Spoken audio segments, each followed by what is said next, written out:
Let me introduce myself. I'm Barbara Stone, faculty member at Shimer, humanities and German, but I have taught in all areas of the curriculum.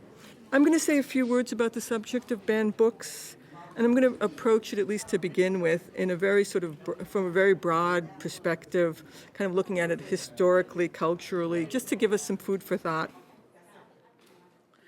Some days I can feel that there are no limits to humanity's attempts to destroy, to eradicate, to erase its past, its own creations.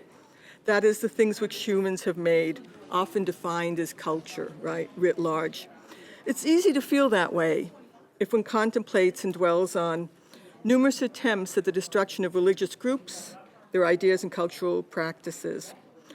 Or if you think of all the monuments and artworks that bear witness to the many beautiful things that the human spirit has created, but have been destroyed.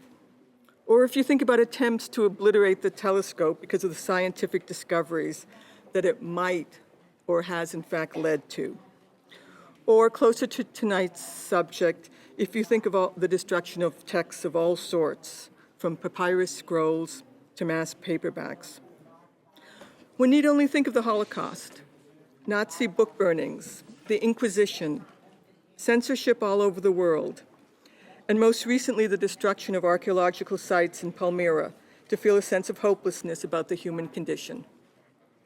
But as we celebrate Banned Books Week, let us keep in mind the contrary, the oppositional forces and movements, and the many hopes, dreams, and inspirations of humanity. Let us remember the writers' and artists' works that have been saved from human destruction, in all sorts of legal and illegal ways, I might add. Whether it be the works of art in the Art Institute, the Sistine Chapel, the Gothic cathedrals, artworks from the death camps in Auschwitz, art that permeated Berlin in the years when it was a divided city, or the audacity of individuals, the courage of those who snuck works out of Russia during the communist era, or individuals who saved texts from destruction, like the works of Virgil, Kafka, and Emily Dickinson, to name just a few.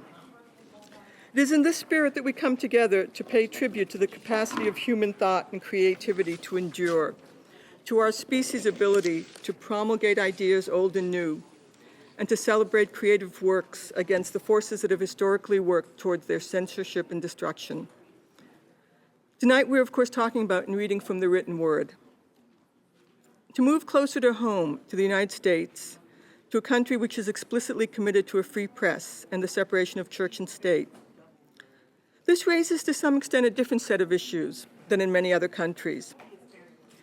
But first, let me briefly remind you of the First Amendment of the Constitution.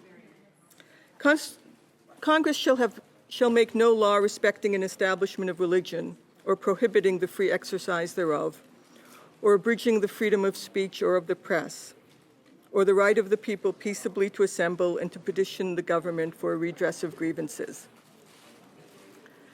Banned Books Week was established, maybe co-founded, I'm not sure, in 1982 by, and I'm quoting, a prominent First Amendment and library activist, Judith Krug. So I just quoted from the Banned Books Week article on Wikipedia, a rather unscholarly thing for me to be doing. But I actually urge you to go to that website. You'll find something surprising there, unless someone has really already revised it since I last looked at it earlier today. And yes, I know somebody is undoubtedly going to take out their phone right now and check it out. The books that have been banned in this country is astonishing.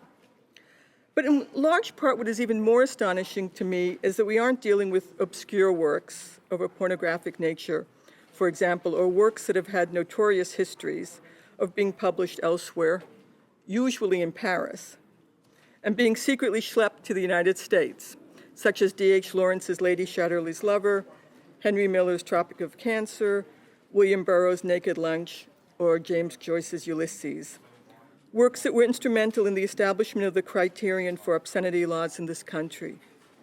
Instead, we're talking about books that have become classics, The list is mind-boggling. In 2012, the Library of Congress sponsored an exhibit called Books That Shaped America. Here are a few of the books included in that list. I'll give some short titles, not only due to time, but also as an indication of the extent to which these works have become household names to all of us. And they have become classics and are among the most read books in this country. So here goes. Somewhere or other, they have been banned for some time or other. Huck Finn, Malcolm X, Beloved, To Kill a Mockingbird, Gone with the Wind, Grapes of Wrath, Great Gatsby, Invisible Man, Uncle Tom's Cabin, The Jungle, Charlotte's Web, The Feminine Mystique, Silent Spring, Moby Dick, Native Son, Their Eyes Were Watching God, and on it goes. Now, in each case, reasons are given for the banning of the specific book. Usually specific use of language and topics to do with race, gender, class, and violence. In most cases, banned under the rationalization of either spreading propaganda or protecting our youth from corruption. I just finished reading Plato's Republic with a group of Shimer students, a work which explicitly discusses the issue of how to educate children to become citizens. One topic we have in common with that time. We're also reminded here of Socrates himself being accused of corrupting the youth. So these issues have a long history. For this evening, I will take the easy way out and say yes. This is a complicated issue, especially when it comes to education and when one wants to expose children to at various ages. Yet, these decisions can be made within the confines of a free press and need not attack the basic principles of the free exercise of thought, speech, and the press, founding principles of the United States. For let us be clear, the human spirit is one that turns again and again to old ideas and generates new ones. Ideas do not die.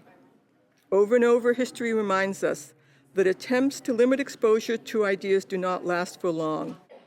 There are always cracks in the facade, especially in the days of the internet.